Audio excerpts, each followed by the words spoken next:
And good evening, folks. Mobile Geezer here, and welcome to Friday Night Tech Talk. And here we are once again, all together. Although I don't know who's here as yet, I haven't had anybody put anything in the comments so far.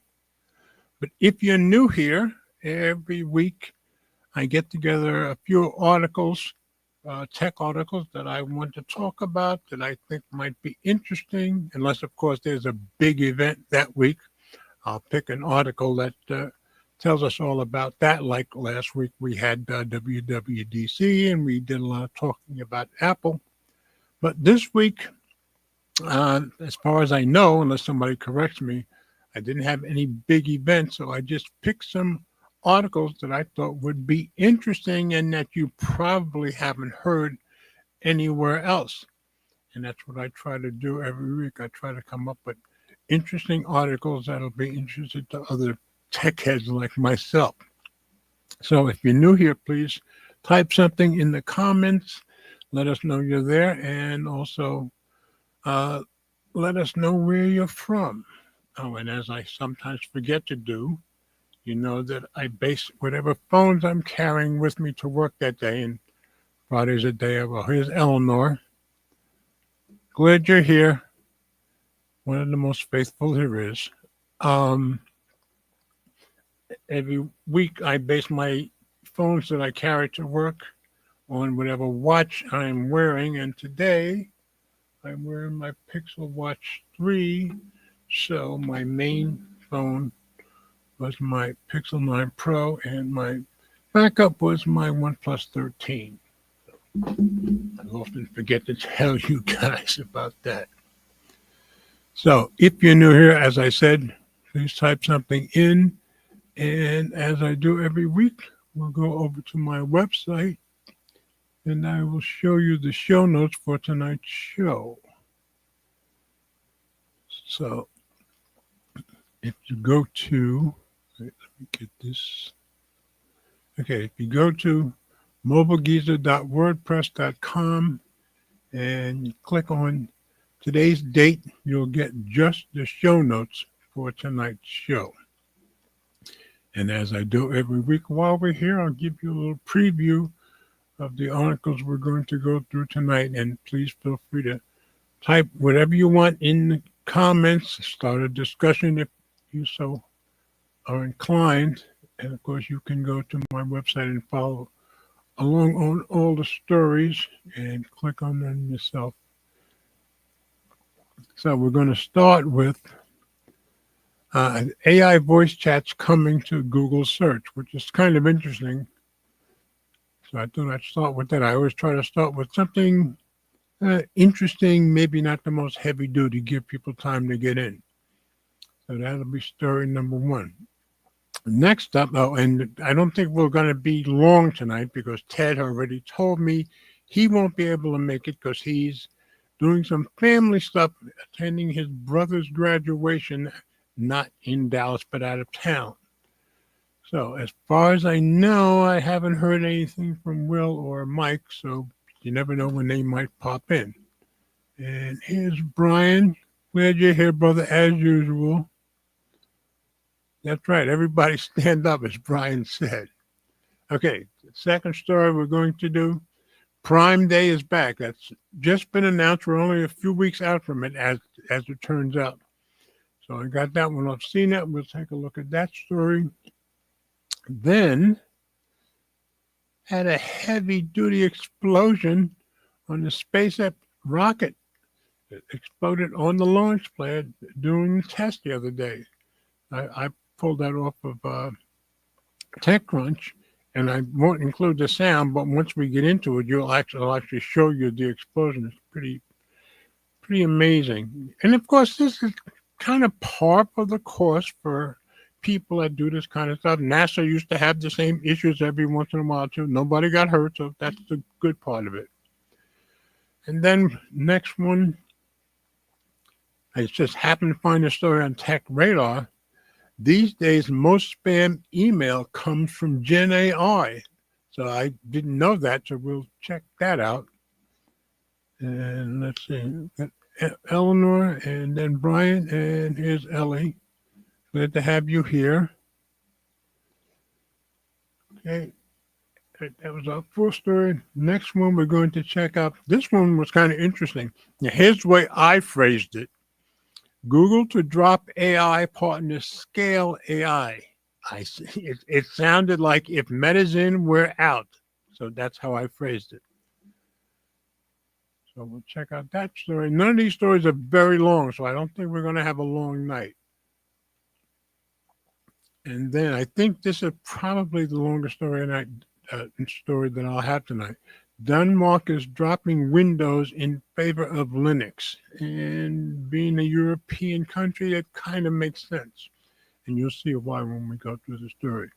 I got that one on ZDNet. And finally, I always, for a few years now, I've been keeping you guys of what's been happening with our big tech companies in the European Union. Well, they've been after Google for about 5 years or 6 years now, as far as antitrust. So Google about to lose EU appeal regarding record fines. So they're going to have to probably pay this big time fine. So that'll be the stories we go through today. So if Will or anybody or even Mike by some miracle even pops in, I'll certainly let you guys know. But it looks like you're probably going to just have me tonight. So let's go to our first story. AI voice chats coming to Google search. I found this story on The Verge, so let's go check it out. Google tests real-time AI voice chats in search. Search Live is coming to AI mode, but you'll only be able to interact with it using your voice for now, and that is for now.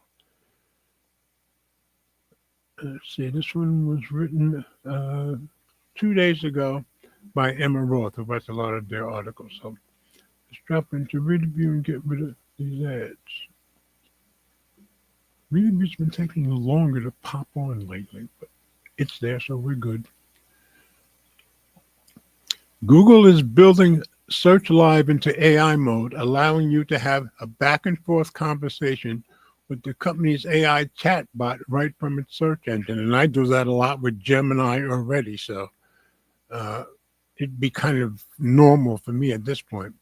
The test, which is rolling out now to labs users in the U.S., currently doesn't support camera sharing, but Google plans to add the capability in the coming month.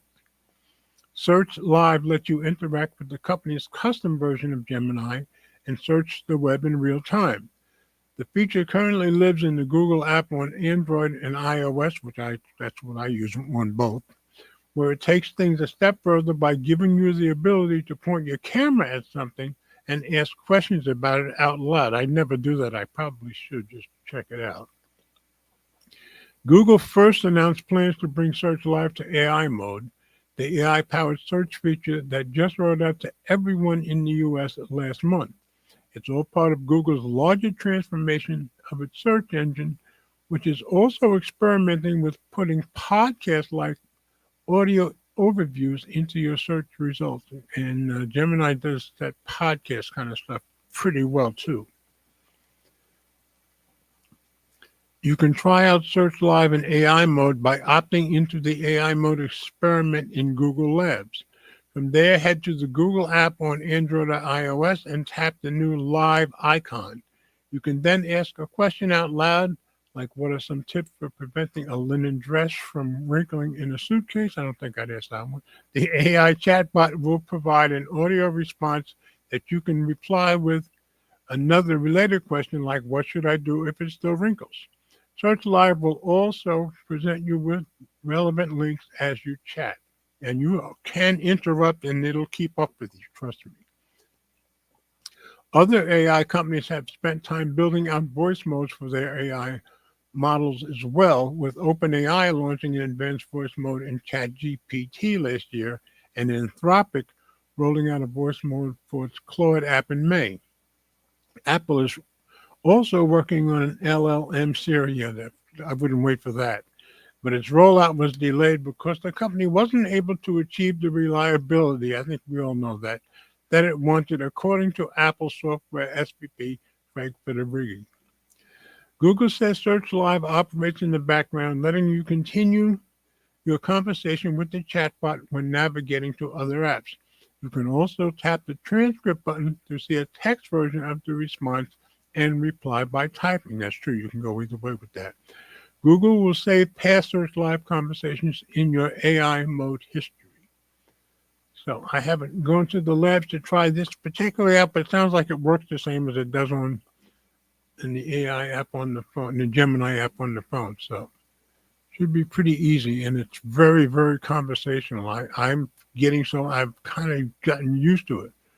Wow, Leroy, welcome. Glad to see you here. Haven't seen you. Leroy and I worked together in Blue Cross until I retired at the end of 2015. So it's been a while. Oh, welcome, Leroy. Glad to have you here. Okay. Going to go on to the next story, I think. Okay. This is what I guess I consider the big one for the week, but it's not much really. Amazon Prime Day 2025 is official. I just said not very far. So I found this on CNET. And you, Leroy, good to see you also. So let's go over to CNET and check this out. Amazon Prime Day 2025, early deals and what to know about official shopping dates. We've got all the info on Amazon's Prime Day event, including deals happening right now. Right, they've already got some deals up. And there's Annette. Got you here. Glad to have you here, Annette. Thanks, as always. Okay. So let's see. This came out. When did this come out? Yesterday, I think. Yesterday, or day before yesterday. Anyway, by Ashana Kiwala, I guess. That's probably the best I'm going to do. That's the first time I've run across that name. So let's drop it into Reader View and get rid of these ads.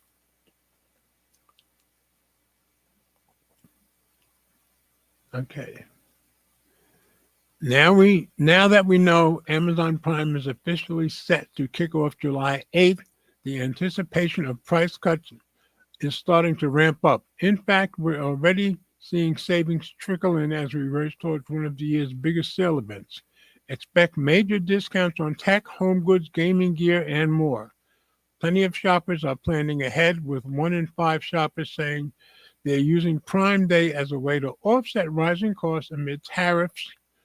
Yeah, that's always the big deal. According to a new Retail Me Not survey, some deals have dropped early, and we've got the full rundown on everything Prime Day, plus a roundup of great early deals already available. Early Prime Day deals to shop now. Check out these hot deals that you can shop now on Amazon. Some offers are even available to non-Prime members, which is me nowadays. I quit Prime about a month and a half ago, 2 months ago. However, we expect more deals will cater exclusively to Prime members on Prime Day. Along with Prime exclusive deals, we also expect to see discounts on Amazon devices. If you can't wait until July, you can take advantage of up to 43% off Fire Sticks right now. That's pretty good. Dropping the starting price to as low as $20. Yeah, that is good for a Fire Stick. Dyson, yeah, that's I bought one 6-7 months ago. I did a little video about it too. I love that Dyson. Dyson has often earned spots in our list of best vacuums, and this V8, that's what I have. Plus model is perfect for tackling dust and debris. Yeah, no wires.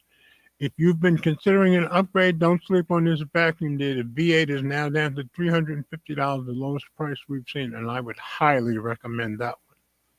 It's probably the only thing here I'm going to know all about. If you're going camping this summer, pick up a portable power station. Picking up a portable power station is a great option. Having a power station of your own can also come in handy if you lose power in your home. This model has 11 versatile ports and is strong enough to keep an electric grill, projector, or coffee maker powered up. It has a maximum rated power of 1,800 watts, but you can reach a peak of 2,400 watts. So I'm not going to go through all of these. I'll just kind of hit some highlights. The Beats Solo 4, this is something techies are going to be interested in, are some of our favorite over-ear headphones.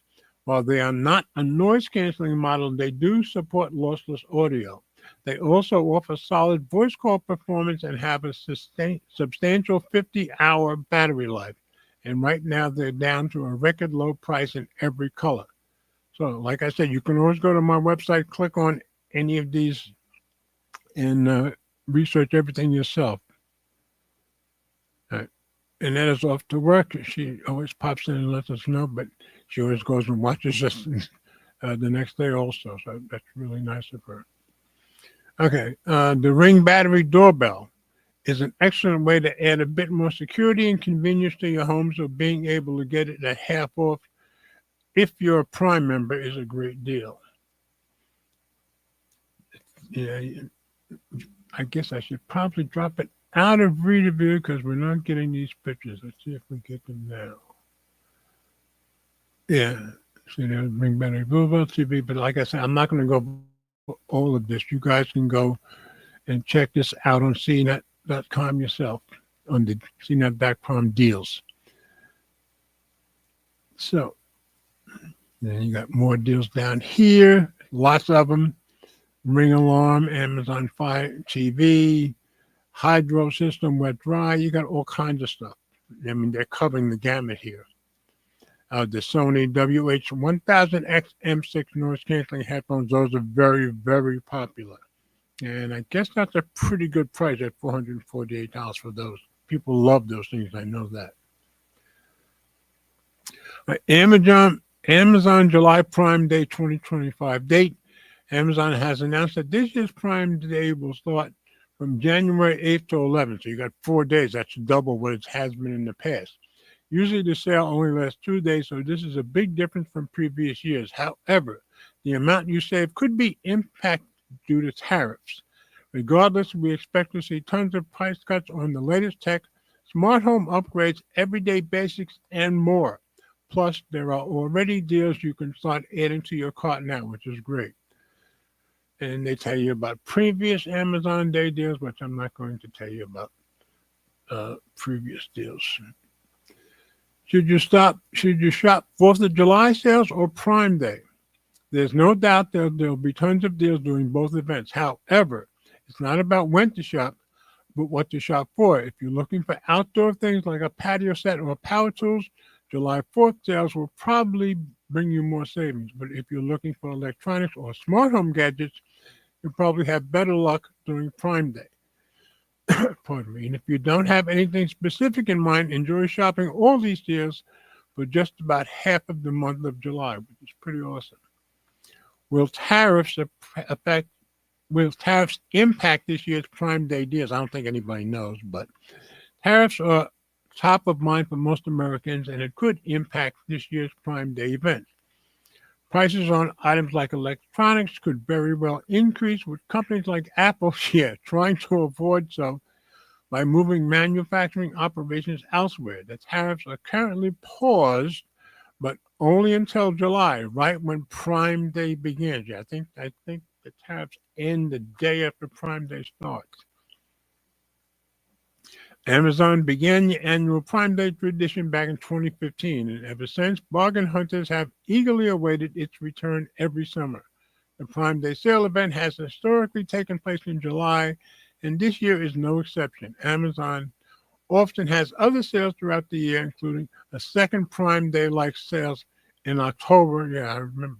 I think last year was the first one that started, as far as I remember. And Big Spring Sale, which took place earlier this year. We know Prime Day is still a few weeks away, but we're covering all the essentials well ahead of time, including everything from signing up for Amazon Prime, returning Prime Day purchases to getting Prime Day deals, and utilizing extra Prime perks. So here's a list of deals are available already today. I have the Galaxy Watch 7, which I love. I wore that yesterday, as a matter of fact. Okay. And the LEDs I've already installed. Again, they bring up the tariffs. So I'm not going to go through all this stuff. So you guys can check this out, but at least you know officially Prime Day starts the 8th and it goes all week. It goes for 4 days running. So that's the main thing. All right, nothing else new. Let me catch a shot of Coke here.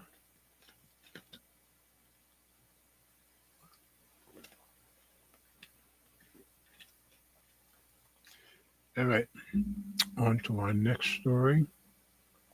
Like I said, I don't expect this to be a long night. All right, SpaceX Starship rocket explodes on launch pad during tests. I took this from TechCrunch, so let's go check it out. And I will show you the explosion, although probably without sound. So this was on TechCrunch, and of course it was everywhere. Okay, let me put it into Reader View and get rid of the ads, and when we get down to where the little video with the explosion, I'll drop it out. This is from yesterday.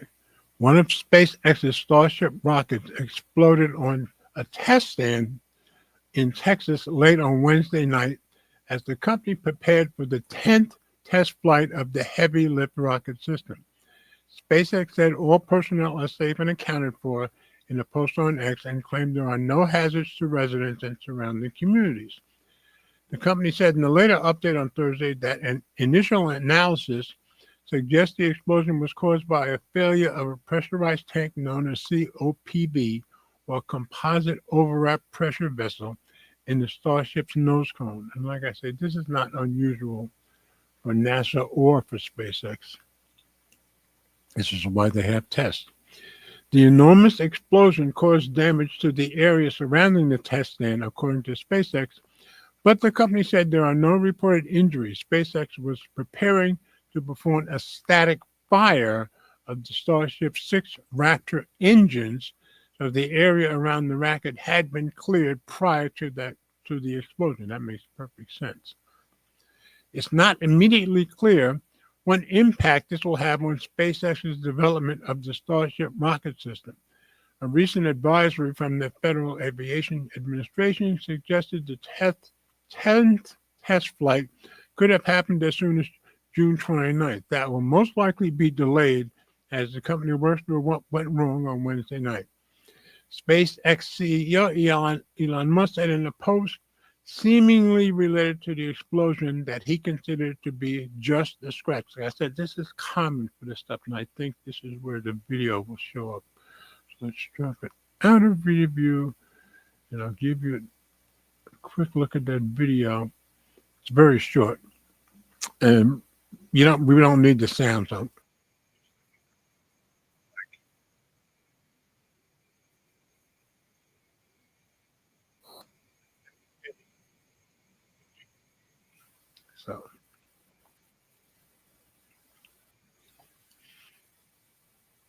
listening to it from here, there were like 4 different explosions, but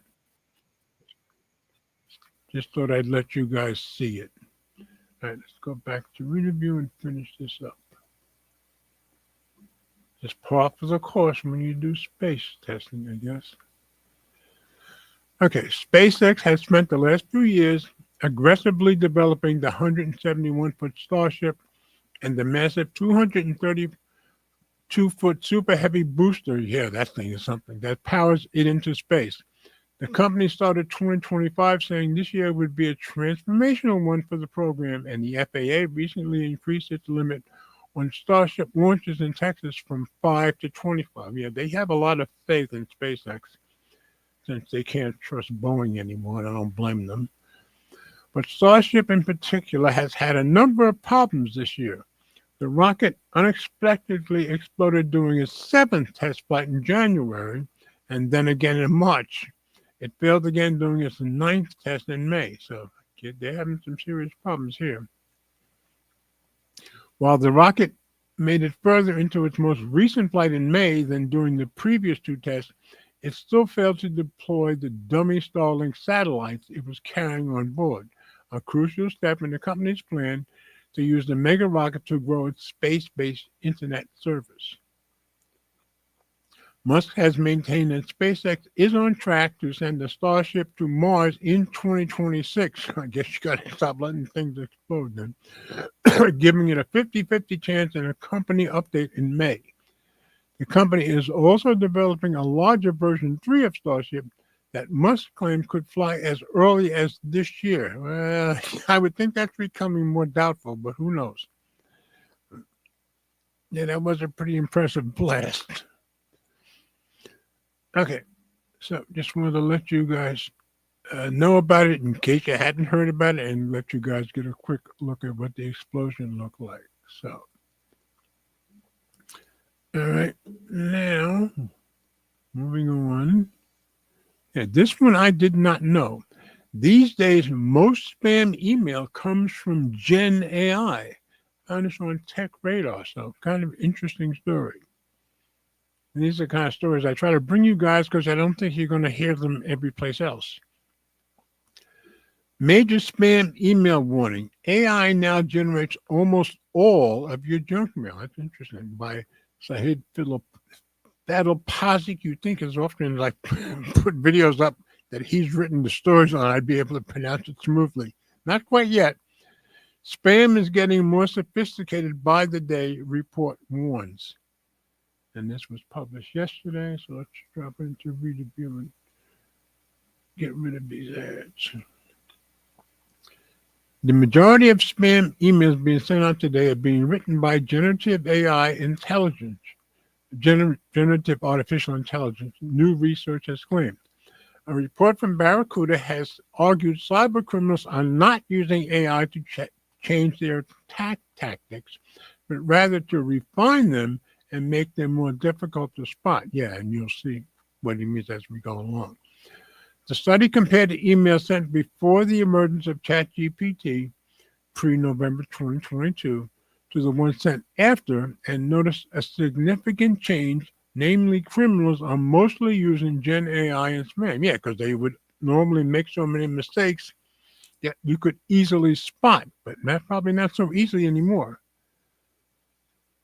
Okay. Increasing credibility. By April 2025, 51% of spam emails were generated by an AI rather than a human, they determined. The majority of the emails currently sitting in the average junk spam folder are likely to have been written by a large language model, they explained. On the other hand, criminals don't seem to be that eager to use AI in business email compromise attacks. As per the researchers, these attacks involve precision and typically target a senior person in an organization. As a result, by April 2025, just 14% of BEC attacks were generated by an AI. So for the younger people, I guess the AI. For the older ones, they do it more human. As one might expect, AI-generated messages are better written, exactly. They have a higher level of formality, fewer grammar errors, and that's how you used to catch these things, and greater linguistic sophistication. Therefore, they appear more credible and professional to the victims, increasing the likelihood of them falling prey. Exactly. It also means that cyber attackers whose native language is not English will have an easier time targeting businesses in English-speaking countries. Finally, crooks seem to be using AI to A/B test different spam variants, trying to determine which wording variations perform better in real-life environments. Wow. It's like they have their own little industry going. I guess they do. The best way to defend against AI-generated spam messages is with the AI-powered email security solutions. I didn't even know they had that.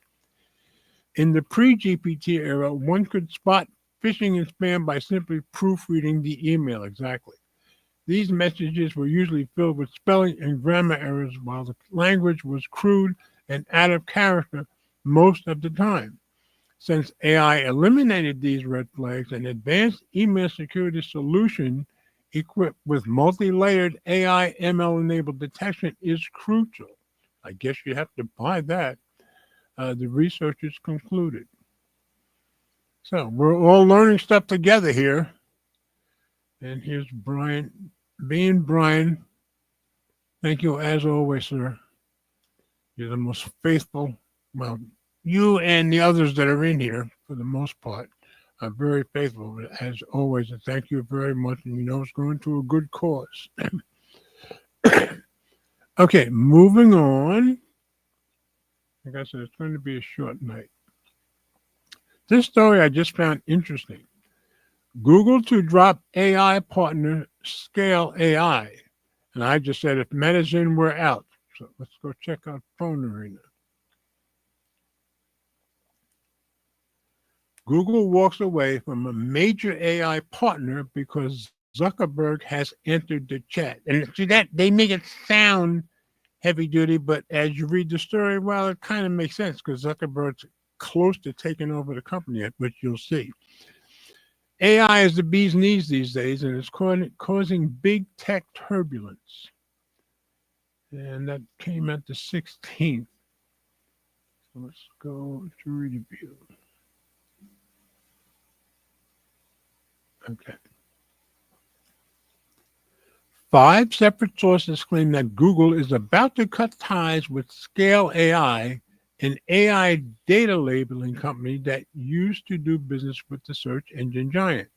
In fact, Google was the biggest customer of Scale AI, Reuters reports. But what is an AI data labeling firm exactly? An AI data labeling company helps teach AI by having employees look at lots of information like pictures, videos, or text, and adds helpful notes or tags to explain what that information shows. So they're teaching the large language models, basically. These notes are called labels, and they tell a given AI model what it's seeing or reading. For example, someone might look at a photo and mark that there's a dog in it, or read a sentence and label it as happy or sad. Then AI uses all this labeled data to learn how to recognize things, understand language, or make better choices when you ask it to do something for you or provide information. Basically, a student needs a teacher to explain things, and AI needs this kind of labeled data to learn and improve exactly. Without it, the AI wouldn't know what to do with all the information it's given. I didn't know about the labeling companies, but it makes perfect sense. The reason for Google to allegedly walk away from Scale AI is the fact that Zuckerberg's Meta, the parent company of Facebook, Instagram, and WhatsApp, is buying 49% of Scale AI, almost half the company. That makes perfect sense then. Google was reportedly planning to pay approximately $200 million in 2025 to use Scale AI services to further refine Gemini, but now the big G will probably have to find another player in town. It's not just Google that is taking a step back from Scale AI, apparently. Microsoft, xAI, Elon Musk's AI project, and OpenAI are somewhat nervous about Meta acquiring 49% of the data labeling company.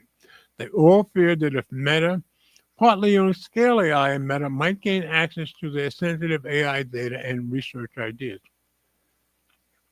Of course, that means Scale could lose a lot of money in business, but I personally doubt they'll experience any fatal turbulence in the coming years.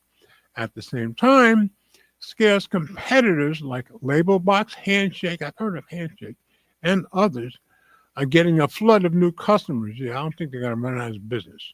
Some AI labs are even starting to hire their own data labelers so they can keep everything private. Interesting. But like I said, we're all learning stuff together here, folks. I just thought that was an interesting story and teaching me and probably some of you stuff that I didn't know before. So, moving on. This I just thought was really interesting. And when you read the story, it makes perfect sense. Denmark dropping Windows in favor of Linux. Let's see. I said revolving door. Meta walked in, Google then quickly walked out.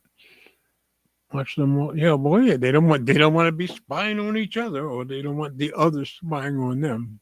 So that makes perfect sense. Okay, so this was on ZDNet. Let's go take a look. And this was from July 11th, but I just found the story the other day. Why Denmark is dumping Microsoft Office and Windows for LibreOffice and Linux. Before the Danish government announced its move, Denmark's largest cities, Copenhagen and Aarhus, had already announced plans to phase out Microsoft software and cloud services. Here's why. By Stephen Vaughn Nichols. So into reader view we go.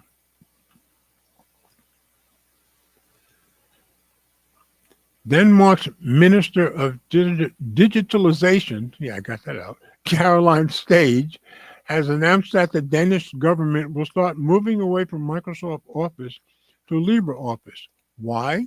It's not because open source is better, although I would argue that it is, but because Denmark wants to claim digital sovereignty.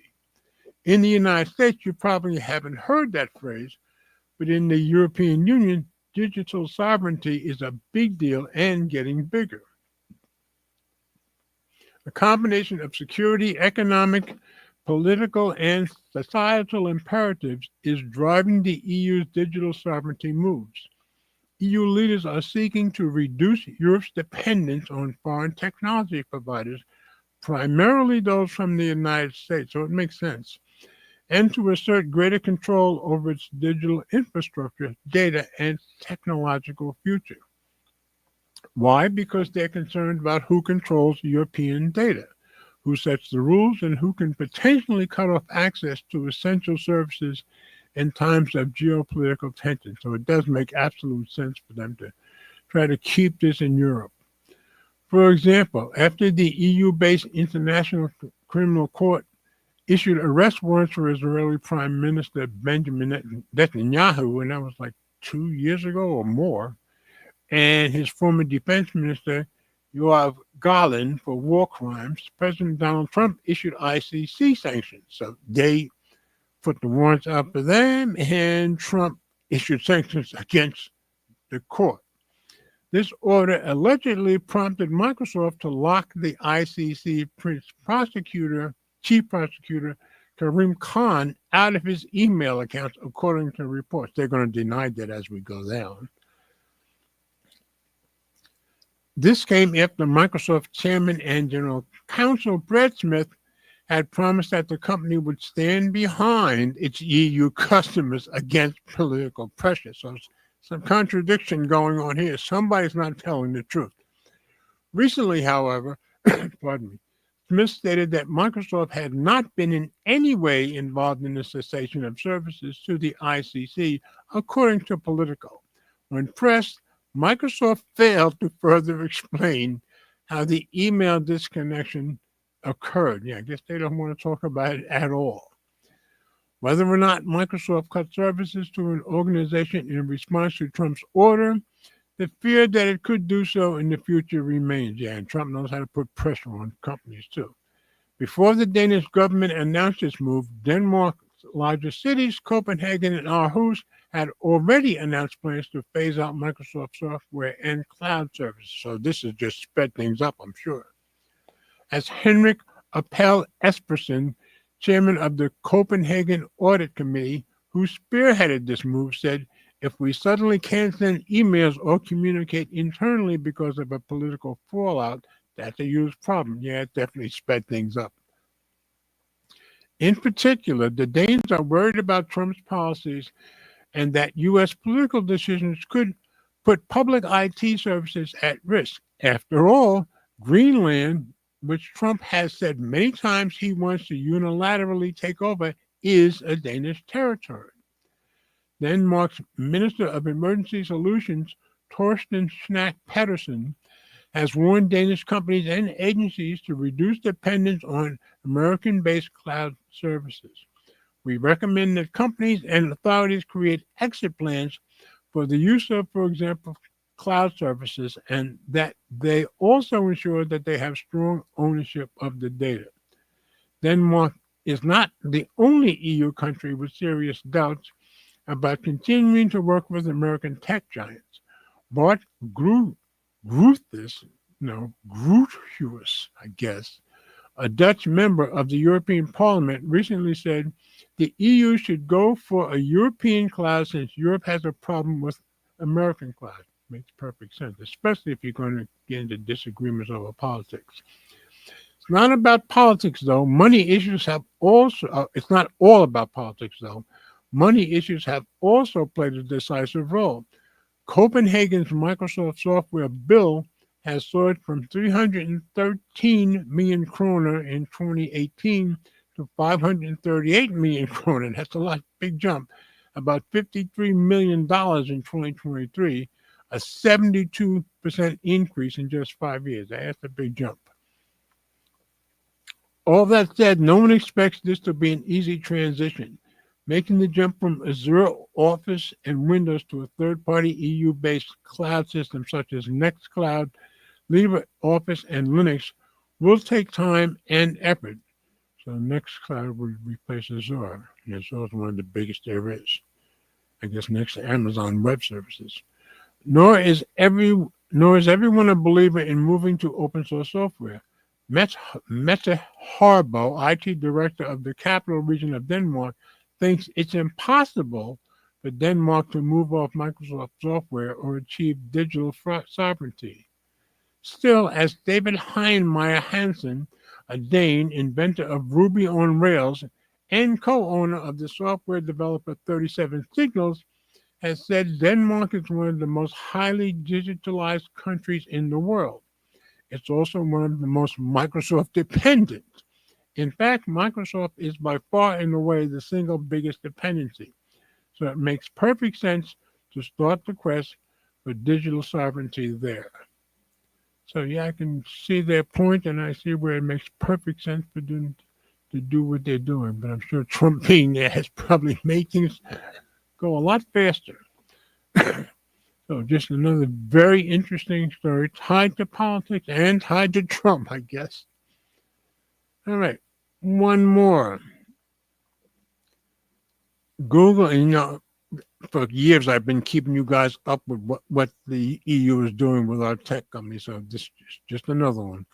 Google about to lose EU appeal regarding record fine. And this is, like I said, a very old case in the EU, like 6 years old, I think. So I found this on CNBC. Google looks likely to lose appeal against record $4.7 billion EU fine. Published yesterday and updated yesterday by Ryan Brown. Into reader view we go.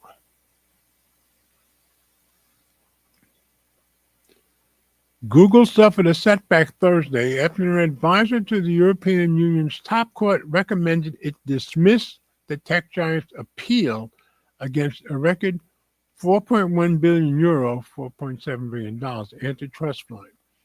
Julian Kokot, Advocate General at the European Court of Justice, advised the court to throw out Google's appeal and confirm the fine, which was reduced in 2022. That's right, I forgot about it. To 4.1.5 billion euros from 4.34 billion euros. So they've already gotten the reduction previously by the EU's General Court. In her opinion delivered today, Advocate General Kokot proposes that the Court of Justice dismiss Google's appeal and therefore uphold the judgment of the General Court, the Luxembourg-based ECJ said in a press release Thursday. The fine relates to a long-running antitrust case surrounding Google's Android operating system, so I was wrong, 7 years. In 2018, the European Commission slapped Google with the record-breaking penalty on the grounds that it abused Android's mobile dominance to give fair advantage to its own apps via pre-installation deals with smartphone makers. And I was reporting to you back then when this was happening too. The Commission is the executive body of the EU. I think in those days, back in 2019, I was mainly reporting to you that stuff on my website. Now I tend to do it with video updates. Google said it was disappointed with the ECJ Advocate General's verdict, adding that it would discourage investment in open platforms and harm Android users, partners, and app developers. That's pretty much what Google always says. Android has created more choice for everyone and supports thousands of successful businesses in Europe and around the world, a spokesperson for the company told CNBC via email. Though the Advocate General's proposal is non-binding, judges tend to follow 4 out of 5 such non-binding opinions. The ECJ is expected to deliver a final ruling in the coming months. So it's not absolutely that they're going to deny the appeal, but it's more likely than not. So just wanted to give you guys that little update on that. And we are down to our last story. Now, as I sometimes forget to do, the reason I have this little section here for open discussion, that if anybody wants to start a discussion in the comments or continue something in the comments, this is your place to do it before I sign off completely. So I try to remember to give you guys a chance to make any extra comments or any more comments that you want to make. And we'll stop screen. And like I told you, it was going to be a very quick night tonight, but hopefully I gave you guys some interesting stories that you haven't heard everywhere else. And you also have a good weekend. And everybody else, I hope, as always, you have a very blessed weekend and a very blessed week. And I will be back here next Friday, maybe, with Ted. I think it's been, next week it'll be 3 weeks since we have seen Ted. So hopefully he'll be back with us. So everybody have a very, very best weekend, and I will see you guys next week. And let's remember, we all do better when we love each other.